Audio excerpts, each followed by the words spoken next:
Ready to challenge what you think? Every week on Rise Radio Podcast, we ignite powerful dialogue about belief, social narratives, prophecies, and spirituality, grounded in biblical apologetics with expert guests, bold questions, and unexpected insights. We aim to contextualize our culture and bring clarity.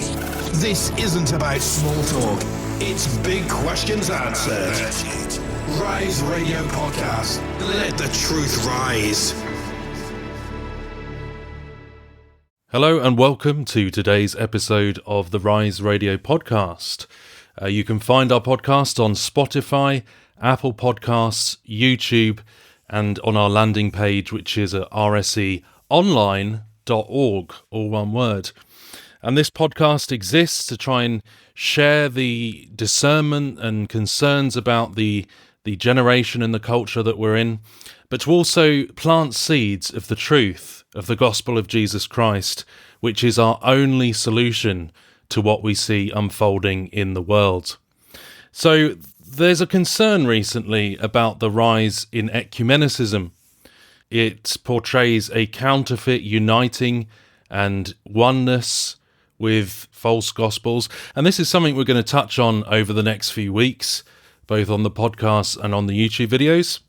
We are joined by Stephen Montgomery, author of the Converging Apostasy. Stephen, I'm going to ask you first, are you concerned about the rise of ecumenicism as it pertains to the New Apostolic Reformation? Yeah, it just in general, you can easily see how ecumenicalism, it's like you're drawing in, it's like big tent politics where, oh yeah, we'll accept you. And you start to hear that in the NAR through folks like Cindy Jacobs.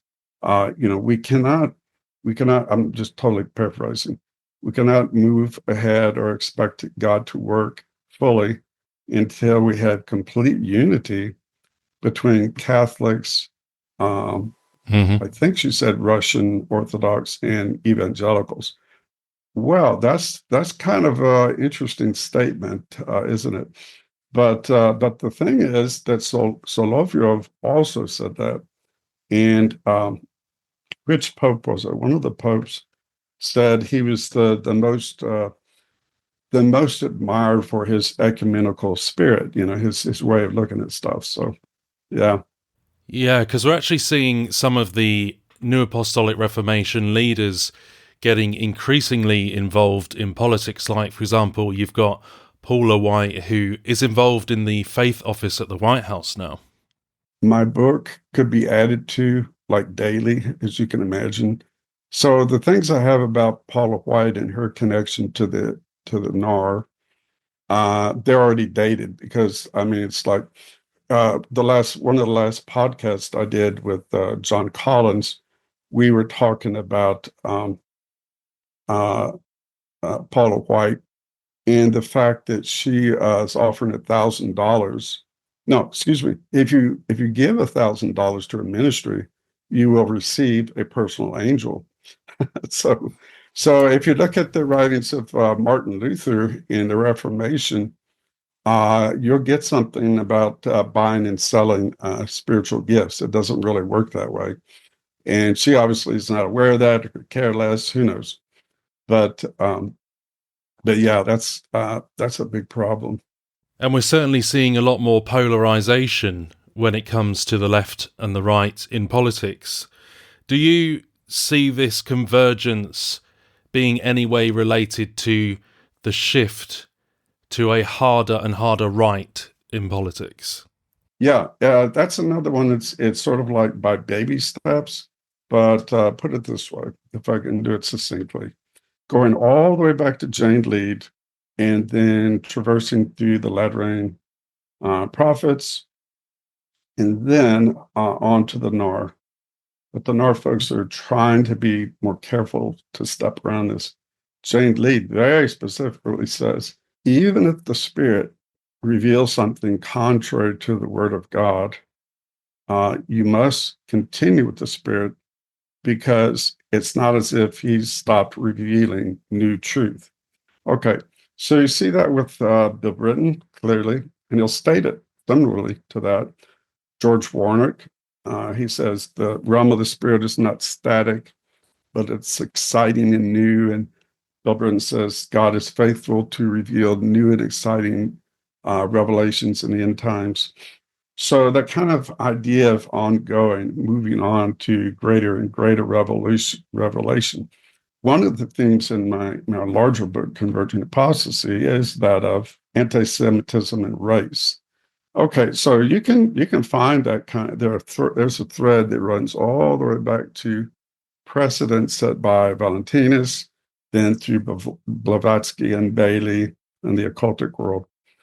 Well, guess what?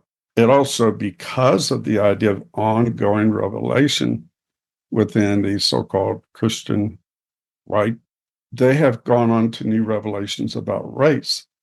And I'm not just talking about people that is part of their upbringing or their society in the South, say like KKK style. No, this is actually folks who somehow believe, or they want others to believe, that the Spirit of God has revealed to them that white is good, brown, black, everything else is not, the way it should be. So there's a lady, I forget it right, Viola Larson discovered the same thing that I was finding out, and it was produced where Christian Research Institute or the Spiritual Counterfeits.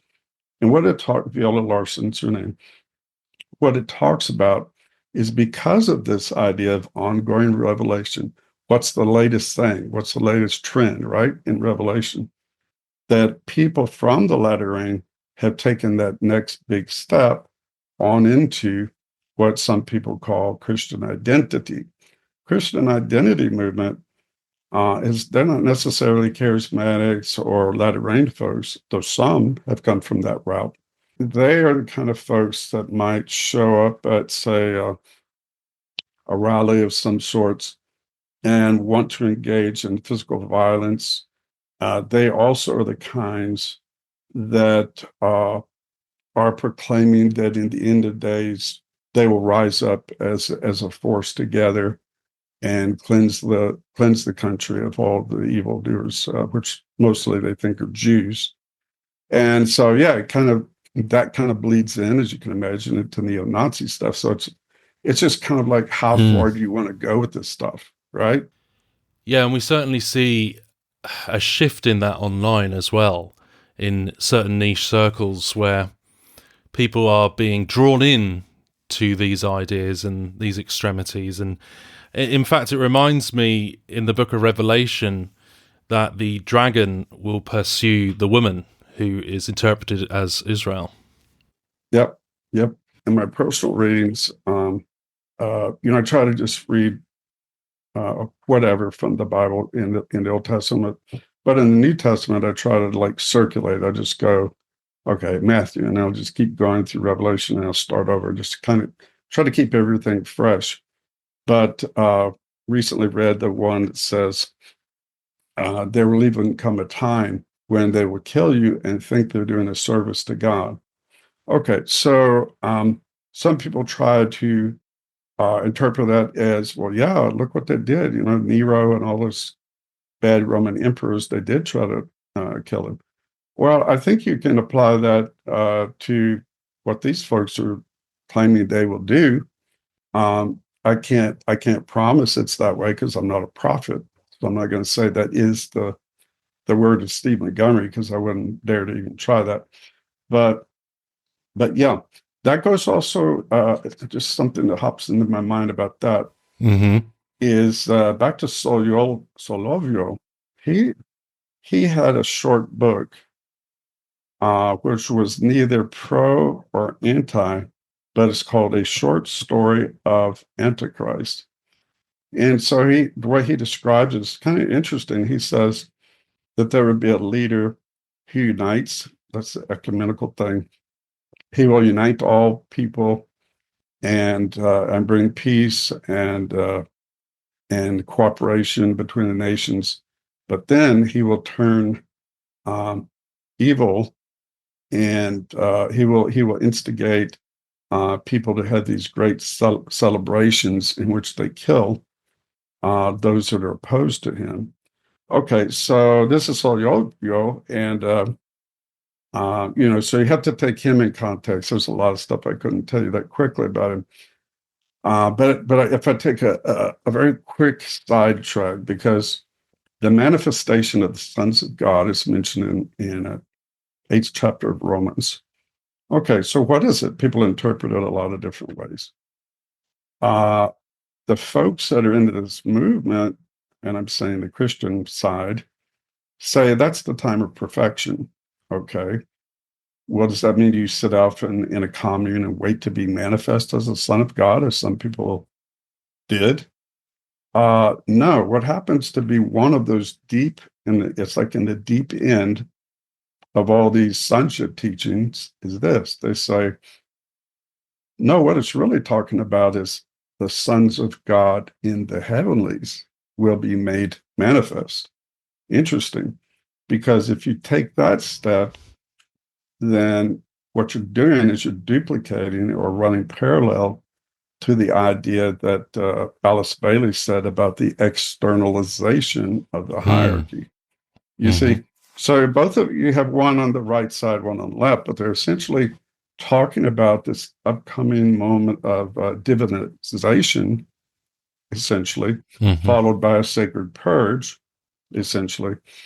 And so to point that out, sometimes people, if they haven't read it, but if you've read enough Alice Bailey, you can see, oh yeah, that's what it is. Okay, so how does that relate to even vaguely to Christianity other than Romans 8?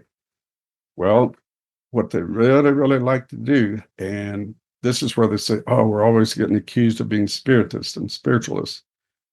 Yeah, you are. And here's why. Because they take, Hebrews, what chapter? 11, 12, 13, somewhere in there. They take Hebrews and they talk about the great cloud of witnesses. So here we have this great cloud of witnesses. The spirits of just men made perfect, who await in the heavenlies to be made manifest through the corporate body here on earth, thus perfecting them, empowering them to do what they got to do as far as hands-on eschatology goes. If you're looking on the Alice Bailey side, the idea is that as things progress and get closer to the reappearance of the Christ, there will be the spiritual hierarchy becoming externalized in the physical realm. Okay, so if you go back in history, what you find is that this kind of talk does begin with Valentinus. And there's a word that you folks, or our folks at this point, can look up. It's called theurgy, Theurgy. And so that's the position that says, and think NAR, you think everything I just said about manifestation, sons of God, externalization, hierarchy, but think NAR. Theurgy means calling down, commanding, channeling, or receiving bodily a higher spirit, an elevated, it's more evolved kind of being. Well, on the Christian side, they might say, well, yeah, the angels in heaven, they're more evolved than us. And the great cloud of witnesses, they would go for this. And I'm speaking very, not in the way they would talk about it, because I'm trying to like hurry it up a little bit, but that's essentially what it is. And so I ran this by a scholar named Bridget Jacobs, no relation to Cindy Jacobs. And I pointed out the teachings of Royal Cronquist, one of these followers of Jane Lead, who is a prophet in the latter rain. And she pointed me to one of his teachings, which I was unaware of. And she said, see, check this out. Because Royal Cronquist was essentially a Neoplatonist. What did Neoplatonists do? Well, right around the time, lots of words here. right about the time of one of their leaders named Iamblichus. At about that time, they stopped thinking about perfection as, say, like the seed of divinity inside you. And Iamblichus started talking about, no, it's from outside of you. You call it down to you.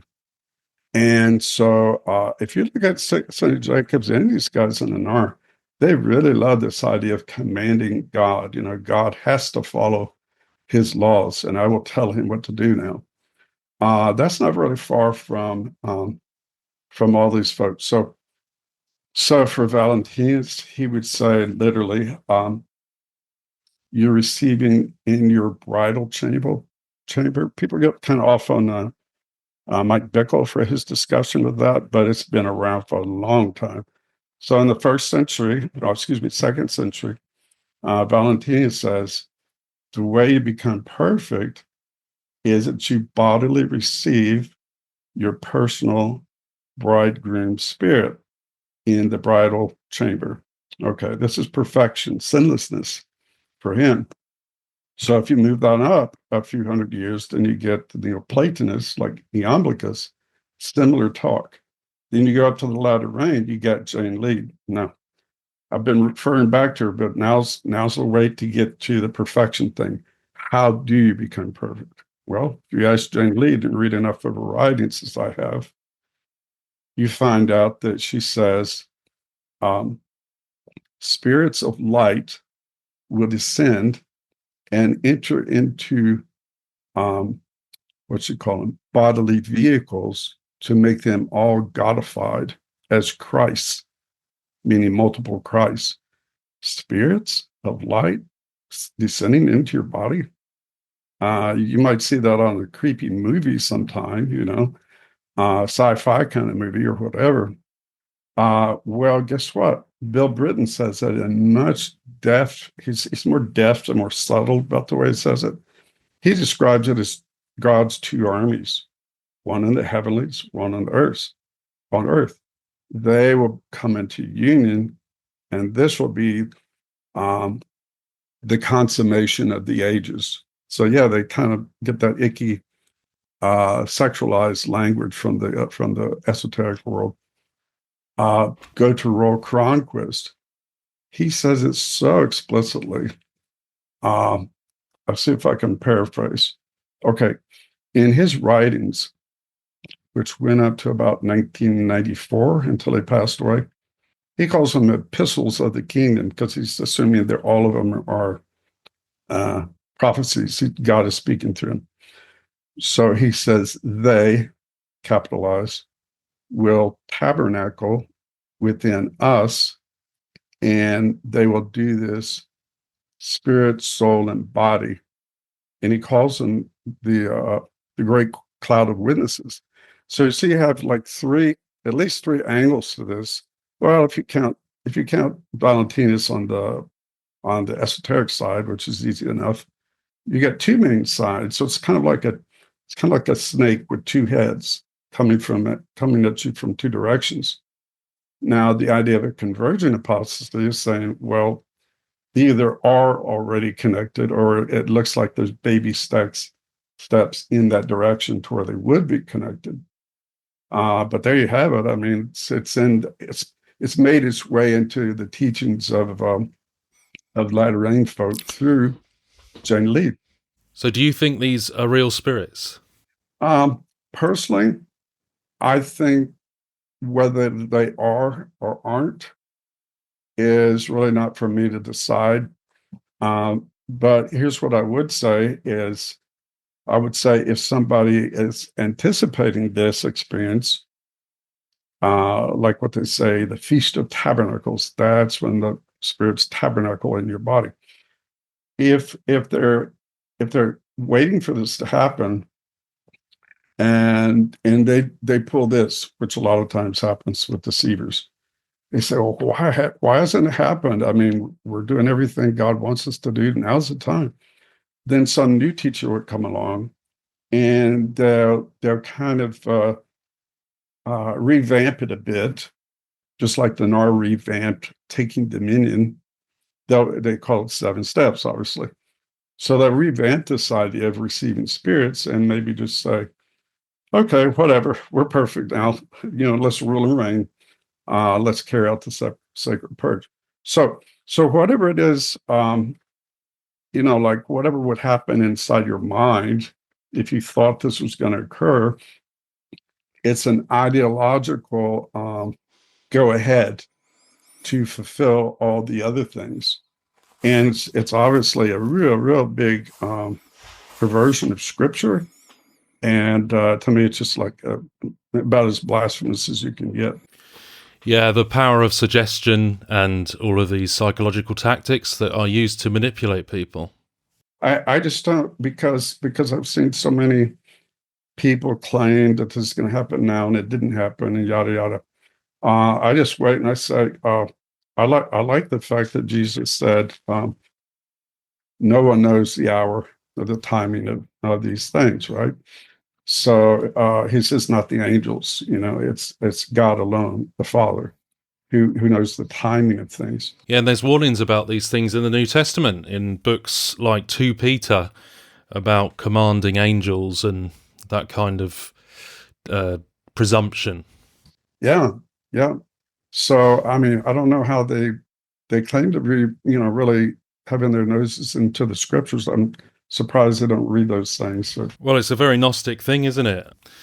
You mentioned Valentinus.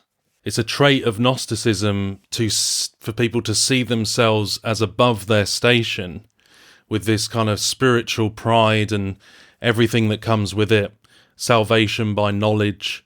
And in the end, like in 2 Peter and the book of Jude, it talks about this kind of spiritual presumption where people deceptively think that they can actually command angels.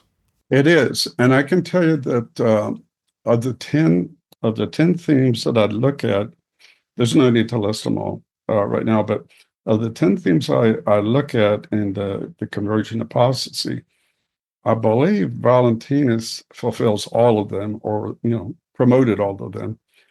And then going through the critiques, I don't try to force feed stuff to make it match all 10. I'll say that, some of these folks maybe fulfill 5, 6, 7 of the themes. But there is a running thread, and I think of it as sort of the part that propels all these other themes. They're all subsets, and that is the theme of becoming divine. Okay, so you're going back to the Garden of Eden, right? There's the beginning of the problems that have occurred to humanity.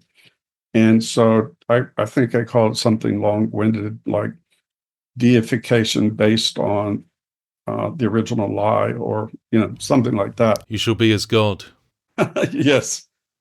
So yeah, I'll just have those subtopics for each of the folks that I critique. So I have one on Valentinus. Then I think of Aleister Crowley, although he's quite far removed historically. I'll put him as like a bookend to Valentinus.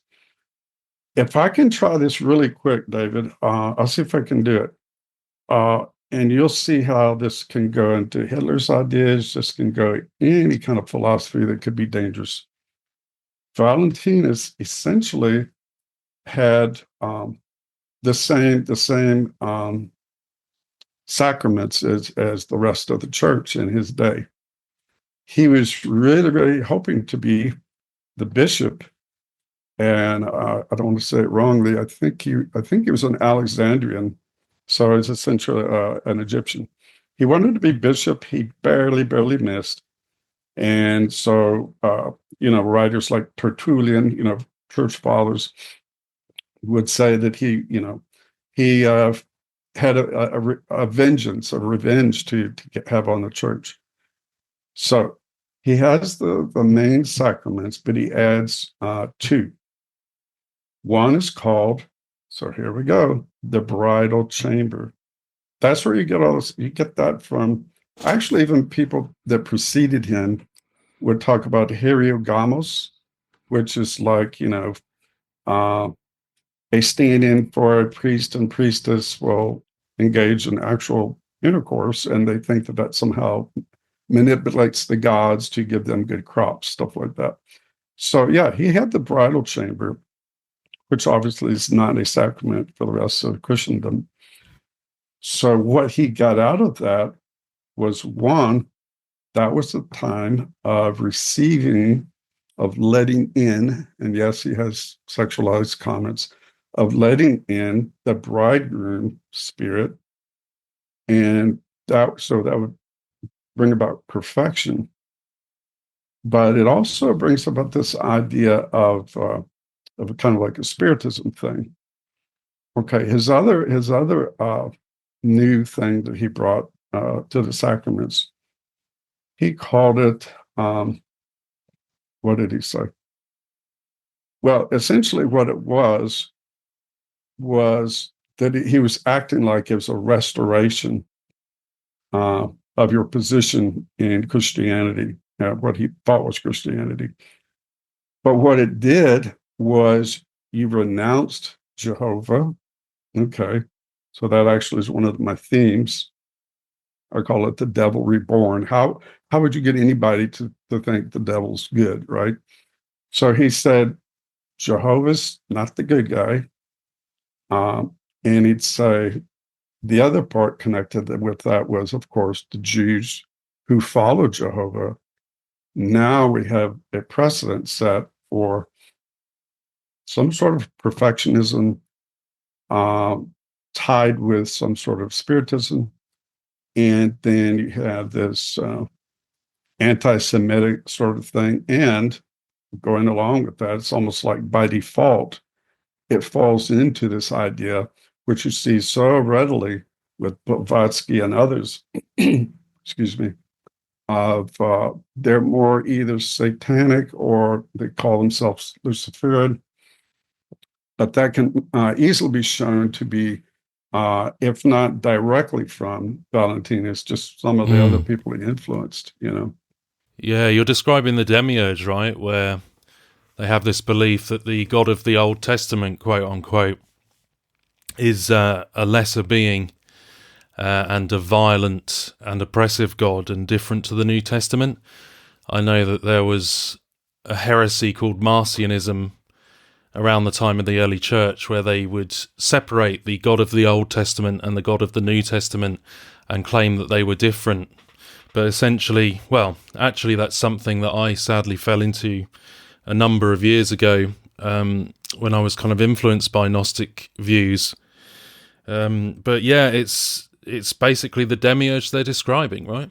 Yeah, and David, since you brought that up, I was going to kind of skip it, but something very odd happened with all of this is Valentinus describes, first off, before that, the esoteric world cherry picks from Valentinus. So Blavatsky doesn't teach straight up cosmology of Valentinus. He picks stuff out of his ideas.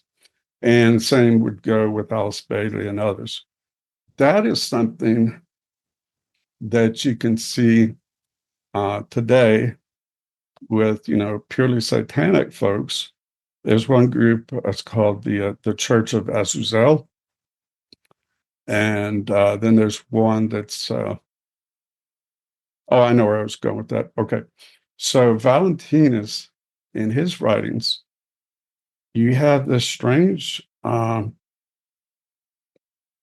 connection with a being or principle called Sophia. Okay, so of course in the Bible, Sophia and the Greek language, it means wisdom.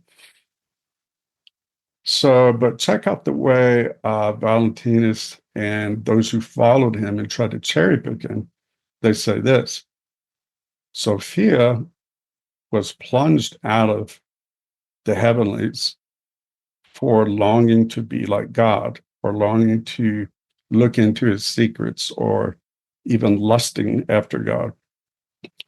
So if you remember scriptures, I saw Lucifer fall like lightning. Okay.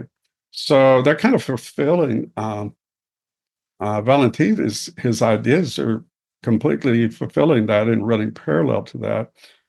And so he calls her Sophia. Now,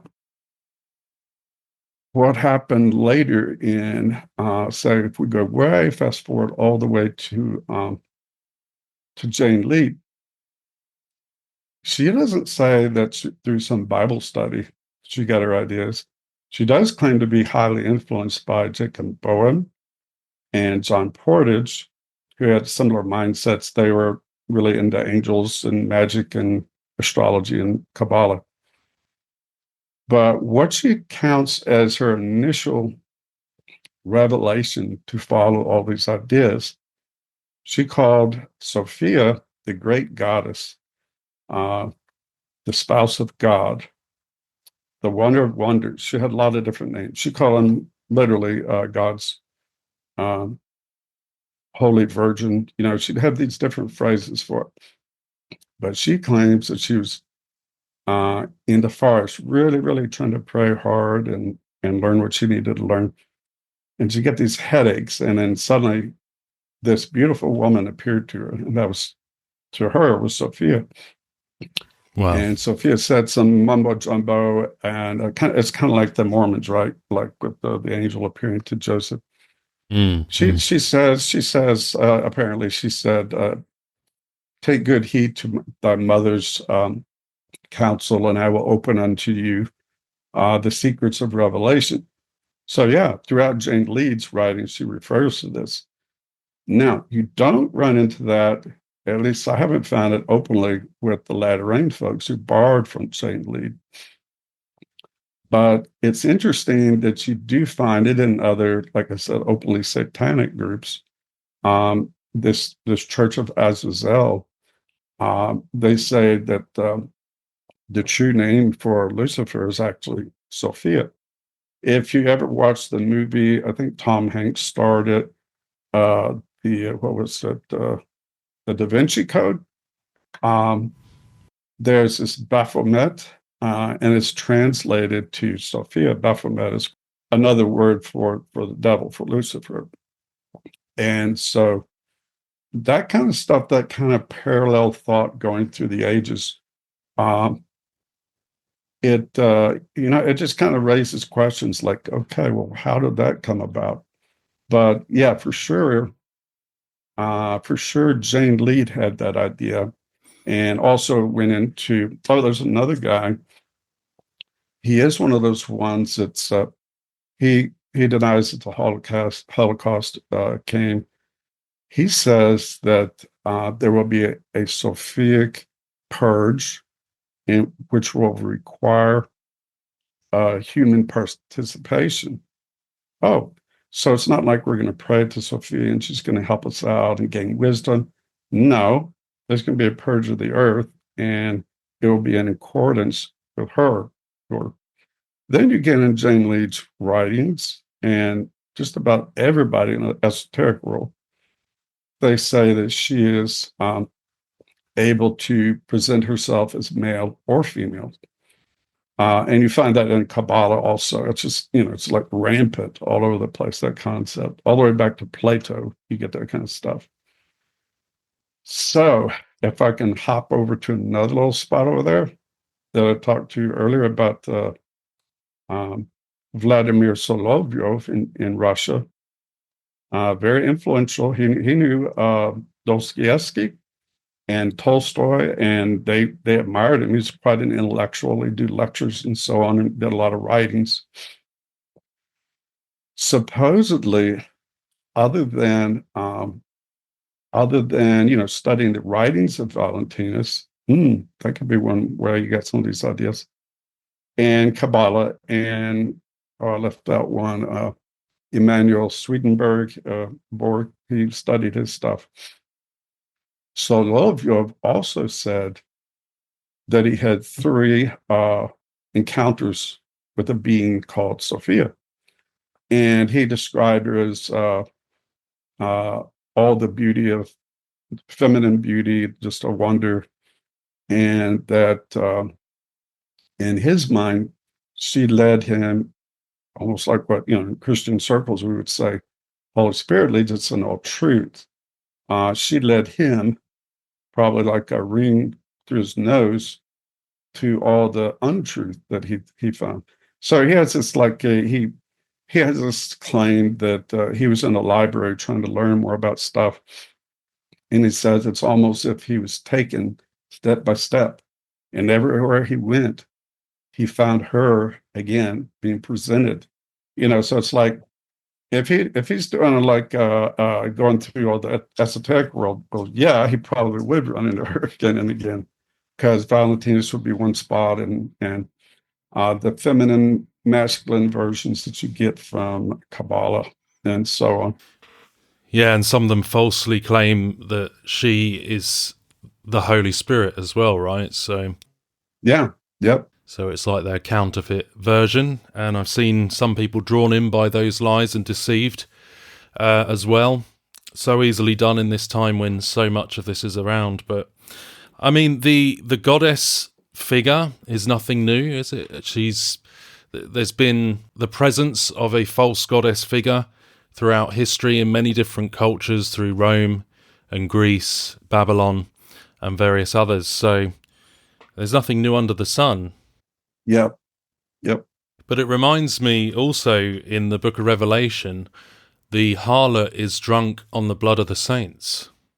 I don't know if that's like a future reference, if it's an all-time reference all the time that's happening, but the drunk on the on the blood of the saints. And the false religion is harlotry, spiritual harlotry, isn't it? So yeah, and one of the things that always strikes me, whether either somebody talks about that or if I read it for myself, is how many of the folks that were really, really your movers and your shakers in the latter rain movement, they would take things like they'd say, "Come out of her, don't be a part of Babylon."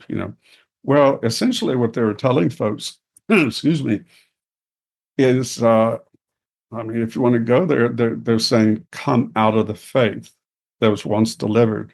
It's like a complete inversion. Yep. Yeah, it reminds me of the verse, is it from Isaiah, that says they turn everything upside down, light for darkness, darkness for light, sweet for bitter, and bitter for sweet.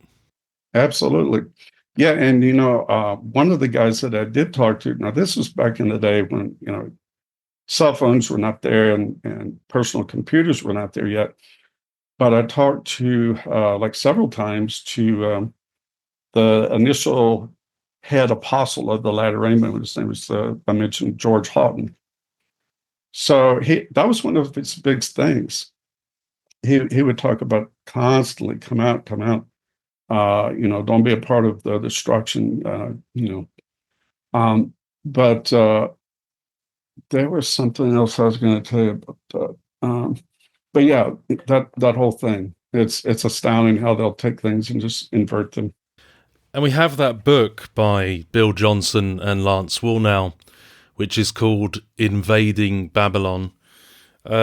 So do you think that that's some of the contradiction behind it, that they claim to be defeating Babylon, but essentially it's just part of the problem itself? Yes, I would say Invading Babylon has a couple of aspects to it. One is like so many of these fellows in the latter rain movement who were teaching, I usually say that the latter rain movement spawned the manifest sons of God doctrines. But so many of them will say that very thing. They'll say, in the personal sense, get out of there. You shouldn't be there. It's all going to fall down on your head. And then in the societal sense, they'll say, it's all coming down. It's going to collapse. So whether it's personal or in a bigger sense, the come out from among her, come out from among them and do not be a part of the judgment that's coming. So do you think they want to bring down this system in order to create a new age? That is, I think, by the way you're asking that, you've heard something about it.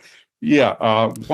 If this is an answer or not, something that didn't make the cut in my book, because I so recently found out and studied it a little bit more. But I did a podcast about it with John Collins. is the accelerationist. Okay. So you've got folks that I would say some of them are probably, I guess they qualify as pseudo-intellectuals, because how could you have such crazy ideas and still consider yourself but sure, you have people like Steve Bannon and Evola and well, the whole idea of we need to bring down all of the systems of the world so that we out of the ashes will come the new. And actually, John was really quick looking up something. I just kind of in the back of my mind, I said, John, I think I've heard somewhere where Steve Bannon says that he's actually more of a Leninist than anything else. He wants to see the destruction of everything. And then out of that Kali Yuga, he would bring in the age of Aquarius. And so John quickly gets on one of his other computers and he reads out the article to me in real time. I said, oh, that's pretty good. So yeah, he did the quick research, but sure enough, accelerationists had this idea that they think society's tilting, it's about to go over the cliff. And so they would like to do anything to help it out because they think there's no way to fix it. So they just need to destroy it in order to bring in the new. Well, to some people that might look quite heroic, as if the movement is saving the world from something bad. So that could be quite deceptive, right? It is, especially when you can do it on the cover of folks that have some credentials, and they are in some sense actual intellectuals, and they sound like it, they write like it, but they come to conclusions that are just wrong as can be. Well, and you look at that at any society that's had similar problems. There were extremely intelligent people backing the Third Reich, and you get apologists for every inconceivable kind of idea that there is. Well, I don't know if you heard this quote, but this is from Alice Bailey. Oh, yeah, she uses a lot of like pseudonyms and tries to innuendo. She says certain methods of release and modes of abstraction will be applied to death and dying. This will be regarded as soul withdrawal, and as a process of liberation and release. Well, that's on the individual level. And then you get people that are like Ruth Montgomery, thankfully not related to me. She kind of mirrors this and says things like, well, a lot of people they don't want to hang around on Earth. They'll just decide to get it over with and move on to the next realm in the spirit. So, but Betty also says this. She says, there have been great and outstanding personalities. So if anybody has any kind of ideas that, oh, no, she was just all about light and the new age and all this wonderful stuff, she lists them as one, the people who inspired the French Revolution, maybe Robespierre. Two, Mussolini, the regenerator of his people. Three, Hitler, who lifted distressed people upon his shoulders. Lenin, the idealist, and Stalin and Franco. They were all leaders who acted as expressions of certain little understood energies. No, I would say it's pretty easy to understand their energies, And so, again, it's that reframing. Is like revisionism. Yeah, it's like you've got this whole dilemma today in some people's minds where they feel like they've been lied to about some of the world events in history.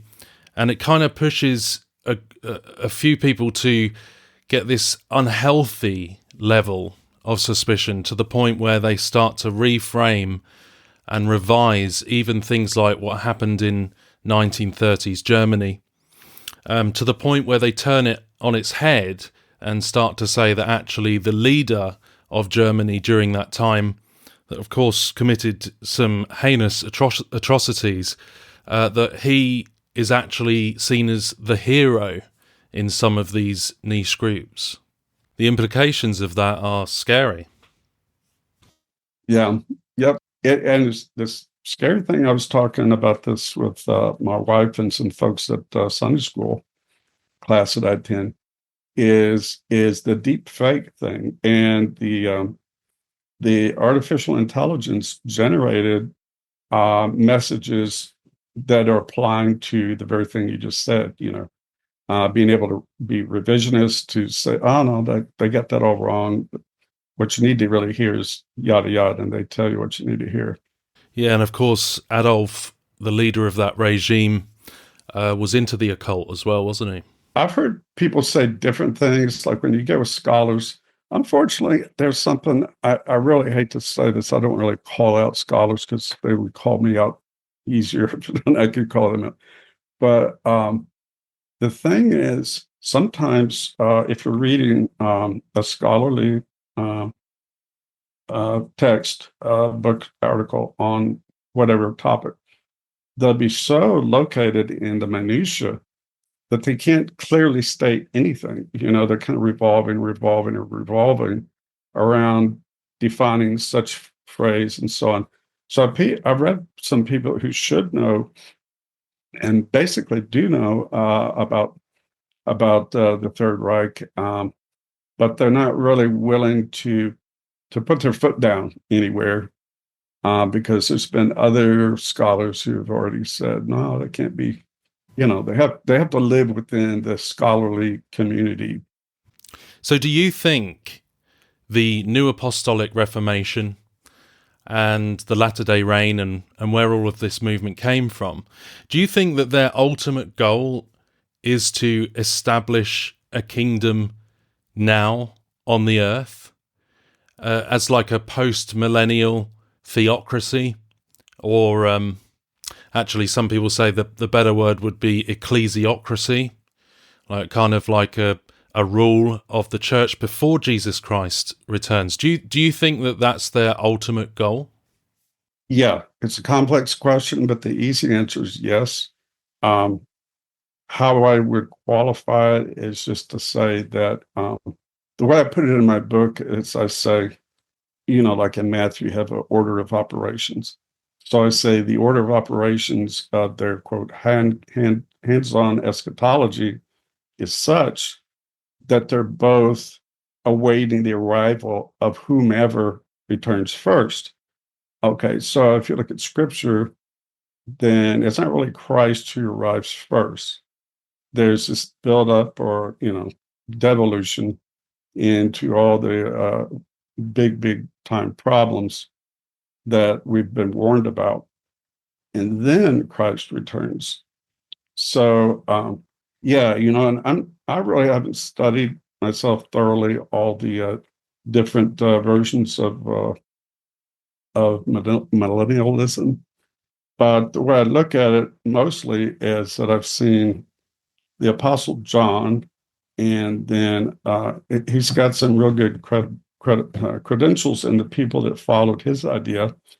And he was a premillennialist.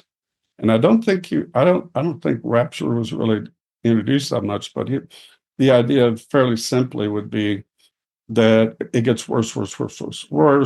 Yeah. And Christ arrives, and then he's the one that sets all things straight, and his kingdom is begun. And if this is linked to Alice Bailey, who is called the mother of the New Age, she wrote a book called The Reappearance of the Christ. And that Christ that is being referred to there, that isn't even the real biblical Jesus Christ anyway, is it? It's like a New Age Maitreya. No. And somebody, I didn't mention him by name, but he's, just like you've got some guiding lights, the New Age, I would say Alice Bailey is pretty much the top. But in Christian identity, the guiding light for a lot of their, if you want to call it theology, is Wesley A. Swift. And so he did what a lot of people have done, is he tries to coincide the discovery of the lost books of the Bible. A lot of that was occurring right around 1948, slightly earlier, but as far as the works were published and studied, it really comes out to be 1948. Well, it just so happens that 1948 is when Bailey put out Externalization of the Hierarchy, and 1947 was the reappearance of the Christ. Now, I don't really go for like these grand coincidences. Like I heard somebody, it was almost like a little bit mawkish. They were saying, well, George Washington had this and John F. Kennedy had this. And they were kind of like making these comparisons. Almost it's mystical. It just happened that way. But I do have a short section in my book where I say very street language. I say, so what's up with 1948? And I'm sure that I left out some things that anybody who reads it would say, yeah, and also this happened. But you get some obvious stuff like, Israel becoming a state in 1948. You got the Latter Rain movement starting, and when they started, they called it the New Order of the Latter Rain, is what they called it. After a while, they dropped the New Order part of it. So yeah, there's a lot of I don't know if they're coincidences or not, but an awful lot of stuff just seems to line up. And so yeah, I look at it as things running parallel to where if the NAR and that side were to become so thoroughly esotericized, if you want to put it that way, and then the Bailey camp kind of continues the way they are, then they would both be set up and primed to receive whoever returns first to establish the kingdom and, of course, purge out the folks that don't really fit their idea of a kingdom people. Thank you. Yeah, and I know that there are many that have been caught up by these things. The appeal to it can be quite alluring, and it can seem like it's right, but in actual fact, it's almost right. Essentially, it's wrong because it's a mixture of some New Age philosophies and mysticism with some Christian language, and quite often it can be quite militarized. If you listen to some of the statements, I'm making a video about this soon on the Rise YouTube channel, which is going to show some of that kind of military, that draw to militarization in these groups, and it's definitely very concerning. So, thank you, Stephen Montgomery. I really appreciate you coming on today. Where can people find you online? Is it just on the Amazon? Yeah, right now I just have the Amazon thing, and a lot of podcasts that I've done with John Collins at William Branham Research. We cover some of the same ideas, and like I said, I can't really keep the book updated on a daily basis. But yeah, there's a lot of good things that you can hear over there too. Great, Stephen. Thank you very much for coming on. And we'll be speaking to Stephen again at some point soon in the next few weeks on the Rise Radio podcast, where he wants to share his concerns about the so-called deliverance movements within the hyper-charismatic NAR circles. But for now, that's the end of this episode. Thank you for joining us, everyone, and please do continue to listen each week as we discuss the latest in world events and biblical apologetics.